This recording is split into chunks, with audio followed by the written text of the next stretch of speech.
자, 이 시간은 도르트 신조 강의 제3강입니다. 오늘은 도르트 신조의 첫째 교리 중에서 제2항을 통하여서 독생자를 보내주신 하나님의 사랑이라는 제목으로 하나님 말씀을 증거하겠습니다.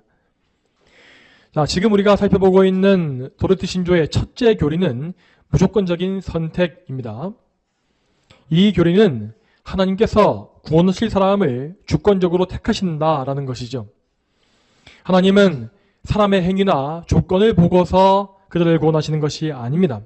하나님은 오직 당신의 주권으로 당신께서 기뻐하시는 뜻과 기뻐하시는 사람을 택하시고 구원하시는 것입니다. 도르트 신조는 이 무조건적인 선택의 교리를 논리적으로 변증하기 위해서 아주 탄탄한 구조를 가지고 있습니다. 이러한 논리적 구조가 필요한 이유는 이 무조건적 선택의 교리가 사람의 타락한 본성을 아주 심하게 거스르기 때문입니다. 특히 도르트 신조를 작성한 배경이 되었던 아이미니안주의 교리는 하나님의 주권적 선택, 이 예정에 대해서 아주 노골적인 반감을 표현한 바 있었습니다. 그들은 하나님께서 각 사람의 믿음, 그러니까 그 사람이 믿을지 아니 믿을지를 미리 창세전에 보시고서 구원할 자를 예정하신다라고 주장했는데, 이것은 곧 구원에 대한 하나님의 절대적인 주권을 철저히 부정한 교리입니다. 그러니까 구원은 하나님의 뜻이 아니라 사람의 선행과 조건에 따라서 정해진 것이다 라는 믿음인 것입니다.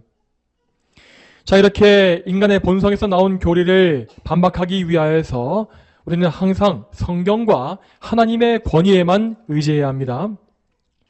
사람의 권위, 사람의 힘을 가지고서는 인간의 본성에서 나오는 반감을 억제하거나 돌이킬 수가 없습니다. 오직 하나님의 거룩한 말씀에만 절대적인 권위가 있고 또한 악인들을 잠잠케 할 능력이 있는 것입니다. 그래서 도르트 신조의 작성자들은 오직 하나님 말씀인 성경에 의지하여서 아주 치밀하고 탄탄한 교리 구조를 형성하게 되었습니다. 이러한 배경으로 인하여서 지난주에 우리가 보았던 이 첫째 교리의 제1항은 인간의 범죄와 타락에 대한 강력한 고발로 시작하는 것을 볼 수가 있습니다. 거기에 따르면 최초의 인간인 아담은 모든 인류를 모든 후손을 다 대표하여서 하나님과 언약을 맺은 것이고 그 언약 안에서 하나님께 반역한 것입니다. 이 범죄의 사건에서 모든 인류는 아담과 함께 범죄하고 타락하게 되었는데, 자, 그 이유는 모든 인류가 아담의 언약 안에 함께 포함되어 있었기 때문이라 했습니다. 자, 이것을 가리켜서 우리는 원죄의 교리라고 부르는데, 사실 이 원죄의 교리는 인간의 타락한 본성으로는 절대 납득하거나 인정하는 것이 불가능합니다. 그러나 우리의 본성적인 생각과 전혀 무관하게 성경은 분명히 이 원죄의 교리를 증거하고 있습니다. 자, 이에 대해서 성경 말씀을 찾아보겠습니다. 로마서 5장 18절과 19절 말씀을 같이 읽어보겠습니다. 로마서 5장 18절과 19절 말씀 같이 읽어보겠습니다. 그러므로 한 범죄로 말미암아 모든 사람이 정죄에 이른 것 같이 한 의로운 행동으로 말미암아 모든 사람이 의롭다 하심을 받아 생명에 이르렀다. 한 사람의 불순종으로 말미암아 많은 사람이 죄인이 된 것 같이 한 사람의 불순종으로 말미암아 많은 사람이 의인이 될 것이다. 아멘. 자, 이 말씀에서 선포한 바와 같이 아담 한 사람의 범죄는 모든 사람을 다 죄인으로 만들었습니다. 이는 곧 아담에게 부여된 대표성과 원죄의 교리를 명확하게 보여주고 있는 진리의 말씀입니다. 자, 이와 같이 모든 인류는 다 죄인이 되었으므로 하나님께 정죄를 받고 저주와 심판에 떨어져 마땅한 상태가 되었습니다. 또 나중에 좀 더 세밀하게 보게 되겠지만 모든 인류는 전적으로 타락했기 때문에 그 어떤 선도 행할 수가 없고 항상 그 모든 행동이 하나님의 의의 기준에 미달될 수밖에 없습니다. 자, 이러한 상태에 있는 타락한 인간이 자기의 조건을 내세워서 구원받는 것은 절대 가능하지 않습니다. 자, 정리하자면 이 앞서 말씀드린 원죄의 교리와 전적 타락의 이 교리는 이 첫째 교리인 무조건적 선택의 기초입니다. 자, 죄인은 스스로 하나님을 택할 수가 없고 그리스도를 믿지도 못합니다. 그렇기 때문에 하나님께서 그들을 먼저 예정해 주시지 않으면 죄인은 구원받을 수 있는 방법이 전혀 없는 것입니다. 자, 여기까지 우리는 지난주에 보았던 제1항의 내용을 다시 한번 보았습니다. 그러면 다음으로 제2항을 넘어가 보겠습니다. 제2항은 이제 하나님의 사랑에 대해서 논증하고 있습니다. 그러면 제2항 맨 처음부터 같이 한번 읽어보겠습니다. 자, 읽겠습니다. 제2항, 하나님께서 독생자를 세상에 보내심으로 자기의 사랑을 나타내심. 그러나 하나님께서 자기의 사랑을 이렇게 나타내 보이셨다. 곧 하나님께서는 독생자를 세상에 보내셔서 독생자 예수 그리스도를 믿는 사람은 누구든지 멸망하지 않고 영생을 얻게 하셨다. 아멘. 자, 여러분, 여기서 우리는 계속해서 길을 잃지 말고 이 도르트 신조의 구조를 잘 따라가야 하겠습니다. 앞에 나왔던 제1항에서 우리는 먼저 원죄의 교리를 잘 보았습니다. 모든 인간은 아담 안에서 함께 범죄하고 그와 함께 타락해버렸기 때문에 하나님의 심판을 받아 마땅합니다. 자, 이 교리는 하나님의 성품 중에서 공의의 성품, 이 공의의 성품을 설명하는 것입니다. 하나님은 공의로운 분이시기 때문에 그 어떤 죄도 그냥 덮어놓고 넘어가실 수가 없습니다. 하나님은 반드시 모든 죄를 하나하나 다 처리하셔야 하며 그렇지 않으면 그분은 절대 공의로운 만물의 주권자가 되실 수가 없습니다. 하나님께서 불의하시다는 것은 그분의 전체 성품과 절대 조화될 수 없으며 당연히 그분께는 아주 조금의 불의함도 존재하지 않습니다. 자, 그러면 만일 하나님께서 이렇게 완벽한 공의만을 내세우시면서 공의만 행하시고 긍휼과 사랑을 우리에게 베풀지 않으셨다면 어떻게 되었겠습니까? 그랬다면 우리 중에 구원받을 수 있는 사람은 아무도 없었을 것입니다. 하나님은 그분의 공의를 통해서 아담을 포함하여 우리 모두를 다 일거에 심판하셨을 것이며 그러면 우리는 아담과 함께 영원히 멸망했을 것이 분명합니다. 그리고 이렇게 우리 모두를 다 멸망시키신다 할지라도 하나님은 전혀 잘못하신 것이 없었을 것입니다. 왜냐하면 하나님과의 언약을 깨뜨린 것은 아담이고 그 아담은 모든 인류의 대표자로 세워졌기 때문입니다. 그러나 참으로 감사하게도 하나님은 공의만 집행하신 것이 아니라 동시에 그분의 은혜와 사랑을 우리에게 한량없이 베풀어 주셨습니다. 그 은혜와 사랑은 인류가 첫 범죄를 저지르고 타락한 그 악한 상황의 직후부터 이미 분명하게 계시되어 알려졌습니다. 아담과 하와는 선악과를 먹고 나서 수치심과 두려움에 휩싸였습니다. 그래서 그들은 하나님의 얼굴을 피하여서 동산의 나무 사이에 숨었다고 되어 있었죠. 이렇게 죄인들은 하나님을 멀리하고 도망치려고 하는 본성을 가집니다. 하지만 하나님은 그런 죄인을 먼저 찾아가 주셨습니다. 아담과 하와를 찾아가신 하나님은 먼저 그들을 준엄하게 책망하셨습니다. 그러나 그분의 책망에는 분명 그들을 불쌍히 여기는, 죄인을 불쌍히 여기는 마음이 풍성하게 드러나 있었습니다. 하나님은 공의로서 죄인들에게 징계를 내리셨으나 동시에 그들을 구원하시기 위한 사랑의 계획을 예언하신 것입니다. 자, 이 계획에 대해서 창세기 말씀을 보겠습니다. 창세기 3장 15절 말씀 같이 한번 읽어보겠습니다. 내가 너로 여자와 원수가 되게 하고 내 후손도 여자의 후손과 원수가 되게 할 것이니 여자의 후손은 내 머리를 상하게 할 것이고 너는 그의 발꿈치를 상하게 할 것이다 라고 하셨다. 아멘. 자, 이 구절은 지난주 성경개관 강의에서도 잠시 말씀드렸던 말씀이었습니다. 자, 여기에서 하나님은 뱀의 머리를 상하게 할 여자의 후손이 있을 것이라고 말씀하셨는데 이 여자의 후손은 바로 예수 그리스도 한 분을 가리키는 것이었습니다. 아담은 하나님을 배반하고 그분의 선물들을 멸시하였으며 하나님보다 높아지기 위해서 그분을 반역했습니다. 자, 여러분, 아담은 선을 행할 능력이 없어서 넘어진 것이 아니었고 또한 어쩔 수 없이 죄를 지은 것도 아니었습니다. 그는 오직 자기의 의지에 의하여서 고의적으로 하나님께 반역을 자행한 것입니다. 자, 이러한 철저히 고의적인 범죄에 대해서 어떤 변명의 여지가 있겠습니까?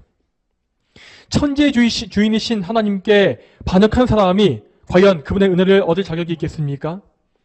아담은 정말로 은혜를 받을 만한 자격이 전혀 없었습니다. 그러나 하나님의 은혜는 자격이 없는 죄인에게 값없이, 조건이 없이 주어지는 것입니다. 그래서 하나님은 우리의 첫 조상인 아담과 하와를 가장 처음으로 구원해 주셨습니다. 그리고 그분은 아담의 후손 중에서 경건한 씨를 구별하시어서 당신의 구속 계획을 펼쳐 나가셨죠. 자, 그래서 구약 성경 전체를 보게 되면 하나님께서 이루신 구원의 역사가 장대하게 펼쳐지고 있는 것을 볼 수 있는 것입니다. 먼저 하나님은 노아를 통해서 인류를 보존해 주셨고, 아브라함을 믿음의 조상으로 택하셨습니다. 그리고 그분은 아브라함의 씨에서 이스라엘이 나오게 하셨으며, 그 이스라엘을 큰 민족으로 만드셔서 구약 시대의 언약 백성을 이루어내셨습니다. 그리고 하나님은 이스라엘에게 그리스도를 예표하는 많은 모형을 주시어서 그 백성들이 오실 메시아를 소망하게 하셨습니다. 또한 그 이후에 하나님은 유다의 다윗과 언약을 맺으심으로 그 다윗의 후손 중에서 메시아가 나올 것임을 선포하신 바 있습니다. 자, 여러분, 이렇게 구속사가 진행되는 과정 속에서 이 마귀와 이 세상은 계속해서 메시아의 오심을 방해하기 위해서 몸부림을 쳤습니다. 마귀는 이 세상의 권력을 이용하여서 메시아의 계보를 끊어버리려고 잔인한 계략을 꾸민 것입니다. 대표적으로 가인이 아벨을 죽인 사건은 여자의 후손을 끊어버리기 위한 마귀의 역사라고 할 수 있습니다. 그러나 하나님은 아벨이 죽은 이후에 경건한 후손인 셋을 주시어서 경건한 계보가 이어지게 하셨습니다. 또한 나중에 바로가 히브리 남자아이들을 모두 죽이려 했던 이 역사 역시 메시아의 계획을 실패하게 하려는 마귀의 흉기였습니다. 그러나 하나님은 모세를 기적적으로 살려주셔서 그를 통하여서 이스라엘 민족 전체를 구원해 주셨죠. 자, 그 외에도 이후에 사울 왕이 다윗을 죽이려고 했던 것과 아달랴가 다윗 왕가의 후손을 모두 다 학살하려 했던 사건 역시 다 옛 뱀, 마귀의 계략이었고, 하만이 유다 족속을 다 죽이려고 했던 사건 역시 마찬가지였습니다. 이처럼 마귀와 이 세상은 하나의 연합체를 이루어서 하나님을 대적했으나 하나님의 이 메시아 계획은 절대 실패하지 않았습니다. 하나님은 이 거대한 역사 속에서 끝까지 구원의 계획을 취소하지 않으셨습니다. 즉, 그분은 당신의 택하신 백성에 대한 사랑을 절대 포기하지 않으신 것입니다. 그리고 마침내 하나님께서는 약속하신 바와 같이 그리스도를 보내주심으로써 당신의 사랑을 확증해 주셨습니다. 여러분, 그리스도께서는 평범한 인간이 아니라 하나님의 아들, 즉 성자 하나님이십니다. 하나님은 당신의 독생자이신 성자를 이 땅에 보내주셨고, 그분이 우리와 똑같은 인성을 가지게 하셨습니다. 이 놀라운 성신의 사건을 통하여서 하나님은 정말로 우리를 향한 사랑을 명확히 증거해 보여주신 것입니다. 자, 이에 대하여서 오늘 이 설교의 본문을 다시 한번 읽어보겠습니다. 요한 1서 4장 9절 말씀을 다시 한번 읽어봅니다. 요한 1서 4장 9절 말씀 다시 한번 읽어보겠습니다. 하나님의 사랑이 우리에게 이렇게 나타났으니 곧 하나님께서 자신의 독생자를 세상에 보내신 것은 그분으로 말미암아 우리를 살리려는 것이다. 아멘. 자, 이 말씀과 같이 하나님은 당신의 사랑하는 독생자를 죄가 가득한 이 세상에 보내주셨습니다. 그리고 그분은 당신의 독생자로 말미암아 우리를 살려주셨다고 하였죠. 자, 그러면 그리스도께서는 우리를 살려주시기 위해서 무슨 일을 하셨겠습니까? 자, 우리는 보통 예수님의 구원 사역에 대해서 생각할 때에 그분의 십자가만 떠올리는 경향이 있습니다. 그러나 예수님께서 이루신 구원은 비단 그분의 십자가에서만 이루어진 것이 아닙니다. 그분께서 이 땅에 태어나시고 살아가신 그 모든 삶은 다 우리를 구원하시기 위한 과정이었고 또한 예수님의 공로였습니다. 먼저 예수님께서 인성을 취하고 어머니의 태중에 잉태된 사건부터 그분의 지상사역은 시작되었습니다. 자, 여기에서 우리는 예수님이 소유하신, 취하신 그 인성에 대해서 주목해야 합니다. 이 인성은 우리와 똑같은 육신과 영혼을 가리키고 있습니다. 이 육신과 영혼은 그저 저절로 생겨난 것이 아니었습니다. 이것은 곧 하나님께서, 아버지께서 친히 그 아들 예수님을 위해서 예비하신 것이라고 되어 있습니다. 자, 이에 대해서 성경 말씀을 또 보겠습니다. 히브리서 10장 5절 말씀 같이 보겠습니다. 히브리서 10장 5절 말씀 같이 읽어보죠. 히브리서 10장 5절. 그러므로 그리스도께서 세상에 들어오실 때에 말씀하셨다. 주께서 희생제물과 헌물을 원치 않으시고 오히려 나를 위하여 한 몸을 예비하셨습니다. 아멘. 자, 여러분, 이 말씀은 하나님 아버지께서 친히 예수님의 몸을 예비하셨다는 사실을 보여줍니다. 성부께서는 성령을 통하여서 예수님이 잉태되게 하심으로써 그 몸을 친히 예비하신 것입니다. 자, 그리고 예수님의 이 몸은 오직 하나님의 영광을 위한 도구로서 평생에 사용되었습니다. 그분은 마지막 아담으로서 평생에 하나님 율법에 복종하셨고 그분의 몸과 마음을 다해서 절대적인 충성과 순종을 다 바치신 것입니다. 여러분, 우리는 정욕과 욕심을 이루기 위해서 몸을 사용하는 일이 얼마나 많습니까? 그러나 예수님께서는 그분의 몸을 항상 거룩한 일, 하나님의 영광을 위한 일에만 다 쓰신 것입니다. 여러분, 여기에서 우리는 예수님의 삶에 대해서 생각해 봐야 합니다. 여러분, 예수님이라고 해서 거룩하게 사는 일이 절대 쉬운 일은 아니었습니다. 예수님은 우리와 똑같이 육신의 괴로움을 다 당하셨고 또한 주변의 악인들에게 숱한 방해와 박해를 받으셨습니다. 그러나 예수님은 고난 속에서 하나님께 의지하셨고 마침내 모든 의를 이루고 승리하신 것입니다. 이렇게 예수님께서 순종을 통해서 율법의 의를 이뤄내신 것은 다름 아닌 우리를 위한 일이었습니다. 우리가 타락해서 하나님의 의를 이루지 못하기 때문에 예수님께서 우리를 대신하여 우리에게 필요한 하나님의 의, 그것을 다 이루신 것이죠. 자, 말하자면 예수님은 마지막 아담으로서 아담이 깨뜨렸던 그 언약을 다시 회복하시고 성취하신 것입니다. 자, 지난주에 우리는 아담이 깨뜨리는 언약이 무엇인지를 보지 않았습니까? 그 언약은 바로 행위 언약이라고 하였습니다. 그 행위 언약의 요구는 하나님의 계명을 다 지켜야 한다라는 것입니다. 자, 이 언약, 이 행위 언약은 아담의 범죄로 인하여서 깨지고 말았지만 여전히 그 요구, 그러니까 계명을 다 지켜라 라고 하는 요구는 우리 모두에게 아직 남아 있습니다.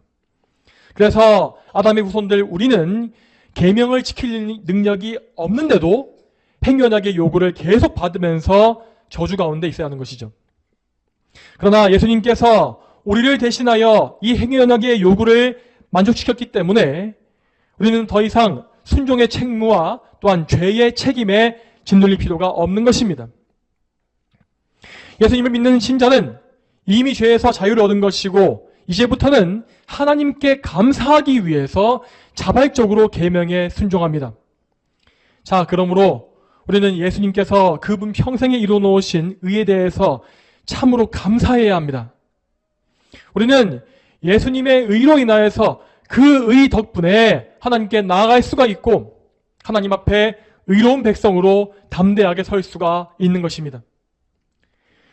자, 그리고 다음으로 예수님은 마지막에 당신의 몸을 희생제물로 내어주셔서 우리를 향한 아버지와 당신의 사랑을 확증하셨습니다. 예수님은 우리가 가진 죄의 짐을 다 대신 맡으셔서 짊어지시고 우리를 대신하여서 죄로 여겨지셨다고 했습니다. 그래서 예수님은 우리 죄인들이 받아야 할 모든 형벌과 모든 저주와 심판을 대신 다 당하신 것입니다. 예수님은 우리의 죄 때문에 하나님께 버림받으셨고 사람들에게 모욕과 수치를 당하셨습니다. 그리고 그분은 아무 죄 없이 사형 선고를 받으셨는데 자, 이는 곧 예수님이 자기의 죄는 조금도 없이 우리의 죄 때문에 죽으신 것을 잘 보여줍니다. 결국 예수님은 십자가에 못 박히시고 벌거벗겨지셨습니다. 또한 예수님은 십자가 위에서 하나님의 진노와 지옥의 심판 역시 다 당하신 바 있지 않습니까? 예수님께서 나의 하나님 어찌하여 나를 부르셨습니까? 라고 외치신 것은 정말로 그분이 하나님께 버림받았기 때문에 외치신 말씀이었습니다. 하나님은 우리 죄인들을 버리는 대신에 예수님을 버리셨으며 그분에게 지옥의 형벌을 다 내리셨습니다. 그래서 신자들은 하나님께 결코 버림받지 아니하고 지옥의 형벌 역시 다 면할 수가 있는 것입니다. 자, 또한 무엇보다 예수님은 십자가에서 그분의 귀중한 피, 보혈을 흘리셨는데 그 보혈은 우리의 흉악하고 더러운 죄를 속죄하여 깨끗이 씻기 위한 피였습니다. 그리고 예수님은 마침내 자기 목숨을 대속물로 내어주셔서 구속의 사역을 완수하셨죠. 예수님께서 마지막 말씀에서 아버지여 내 영혼을 아버지의 손에 부탁합니다 라고 말씀하신 것은 그분의 몸과 영혼이 하나님께 온전히 바쳐졌음을 보여주고 있습니다. 예수님은 정말로 마지막까지 자신의 몸과 영혼을 온전한 대속제물로 하나님 아버지께 바치신 것입니다. 그분은 하나님께서 마련하신 어린 양으로서 자기 백성을 위해 자신을 내어주는 희생제사를 온전히 완수해 내신 것이죠. 자, 그리고 이 모든 고난이 끝난 이후에 하나님은 예수 그리스도를 부활시키심으로써 예수님의 십자가 사역이 온전히 성취되었음을 증거하셨습니다. 여러분, 만일 예수님께 미처 처리하지 못한 죄가 남아있었다고 한다면 그분은 결코 무덤에서 나오지 못했을 것입니다. 그러나 예수님은 참으로 택자들의 모든 죄를 다 처리하셨고 또한 그들을 위한 의 역시 모두 다 준비하셨습니다. 자, 그러므로 이제 예수님은 죽음에 더 이상 매여 계실 필요가 없었으므로 하나님의 능력으로서 부활하시고 하늘에 올라가신 것입니다.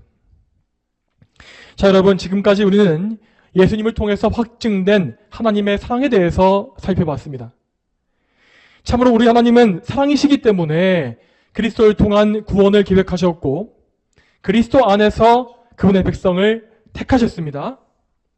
그리고 하나님은 그 그리스도를 친히 우리 언약의 머리로 주셨으며 우리가 그 우리의 머리이신 예수 그리스도를 통하여서 죄 사함과 의로움의 은혜를 입게 해주셨죠.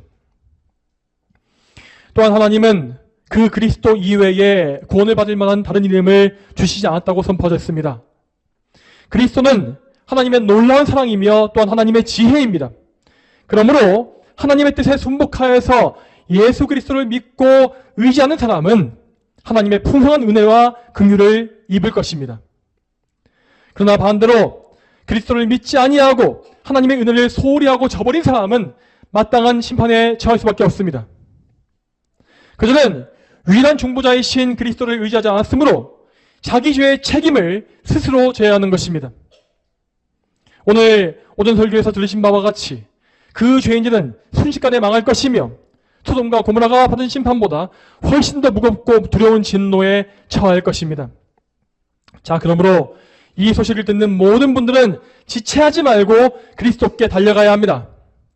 하나님은 분명히 말씀하시기를 그리스도를 믿는 자마다 멸망치 않고 영생을 얻을 것이라고 말씀하셨습니다. 이것은 영원한 약속입니다. 예수님을 믿고 구원받는 것은 그 어떤 차별도 없이 주어지는 은혜입니다.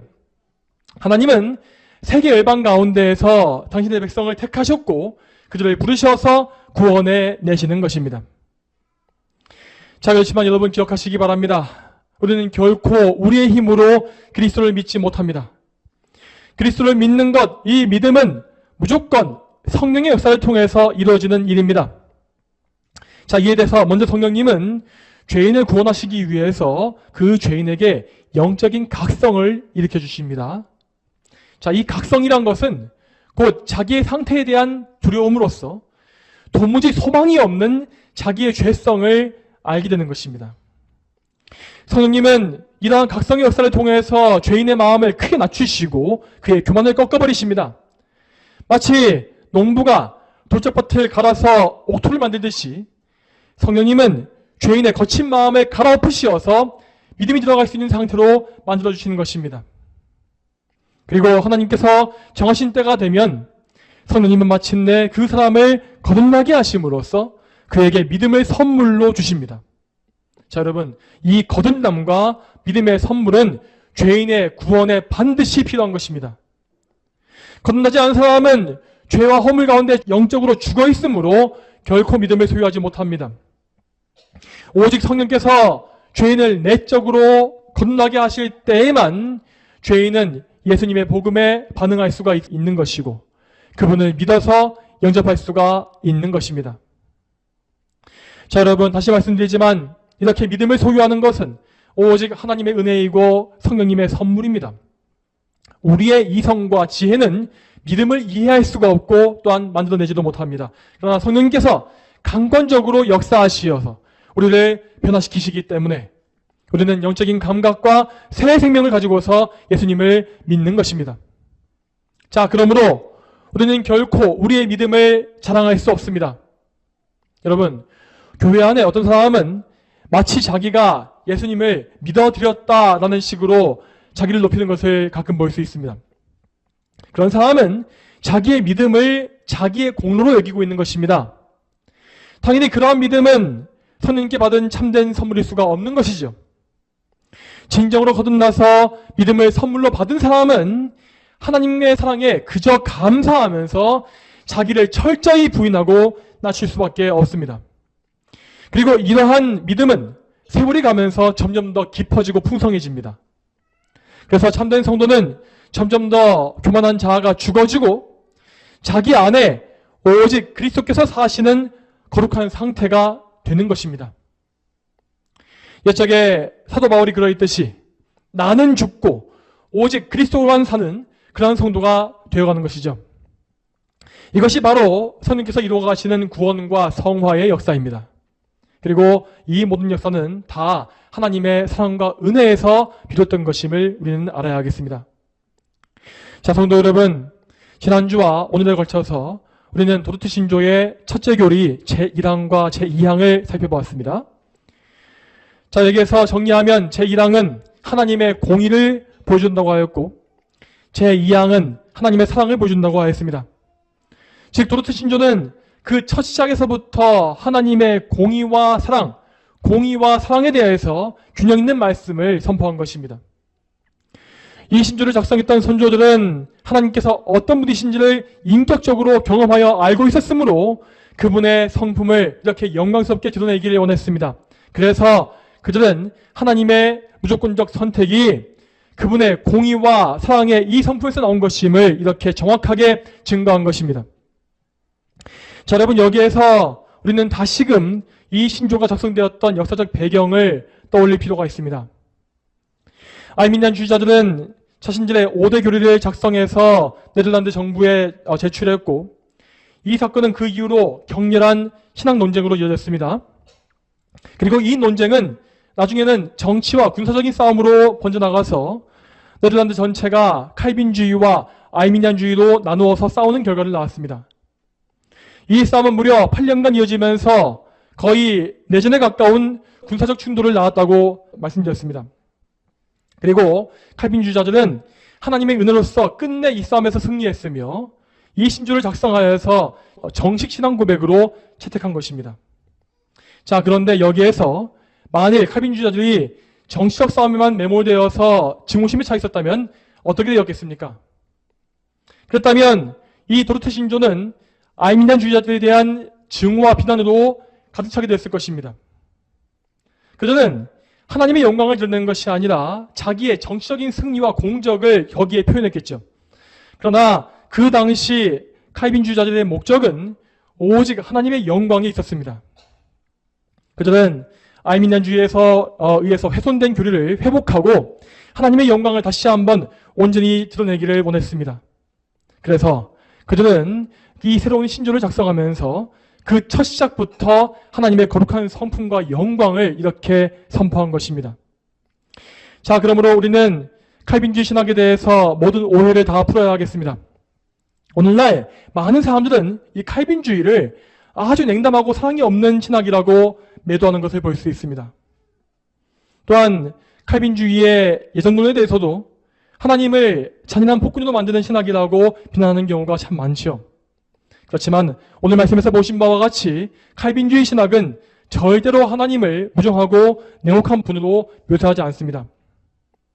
오히려 참된 칼빈주의는 하나님의 사랑이 얼마나 풍성하고 놀라운지를 가장 잘 드러내고 있는 신학임을 아셔야 합니다. 칼빈주의 신학이 선포하는 하나님은 모든 성품과 속성이 무한하시고 완전하신 분입니다. 그렇기 때문에 칼빈주의는 하나님의 공의와 사랑, 이 두 성품이 모두 완전하다는 사실을 명확히 증거하고 있는 것입니다. 즉, 칼빈주의는 성경의 계시대로 하나님을 선포함으로써 하나님께서 계신 그대로 그분을 드러내 보여주는 것이죠. 여러분, 칼빈주의가 이러한 신학 체계이기 때문에 저는 사실 이 칼빈주의라는 말을 별로 좋아하지 않습니다. 왜냐하면 이 칼빈주의라 부르는 이 신학은 기독교 그 자체이기 때문입니다. 칼빈주의 신학의 핵심은 하나님의 영광을 중심으로 해서 하나님의 주권을 높이고 우리를 낮추는 것입니다. 그러므로 이 칼빈주의 신학을 벗어나게 되면 결국 하나님의 주권을 일부라도 빼앗아서 사람에게 넘겨주는 결과를 낳을 수밖에 없는 것입니다. 그렇게 하나님을 낮추고 사람을 높이는 것이 어떻게 참된 기독교 신학이라고 할 수 있겠습니까? 이런 의미에서 저는 칼빈주의 이외의 다른 것을 기독교라고 받아들일 수가 없는 것입니다. 왜냐하면 우리가 믿는 기독교 신앙은 하나님을 가장 영화롭게 하고 그분께 모든 경애와 사랑과 충성을 올려드리는 것이기 때문입니다. 사랑하는 성도 여러분, 여러분은 앞으로 이 도르트 신조를 통하여서 단지 교리 지식만 쌓는 것이 아니라 하나님을 점점 더 알아가셔야 합니다. 여러분께서 바른 교리를 배우시는 목적은 오직 하나님을 더 알고 그분을 더 사랑하며 더 큰 영광과 감사를 올려드리기 위함입니다. 이 사실을 기억하시기 바랍니다. 저와 여러분 모두가 함께 하나님을 더 알아감으로써 하나님을 기쁘시게 하는 한 몸, 한 교회를 이루어가게 되기를 주님의 이름으로 축복합니다. 다 함께 기도하겠습니다. 하나님 아버지, 오늘도 도르트 신조의 이 교리와 하나님의 거룩한 말씀을 통하여서 하나님의 영광스러운 선택이 어떻게 이루어졌고 또 어떻게 확증되었는지를 보게 하심에 참으로 감사합니다.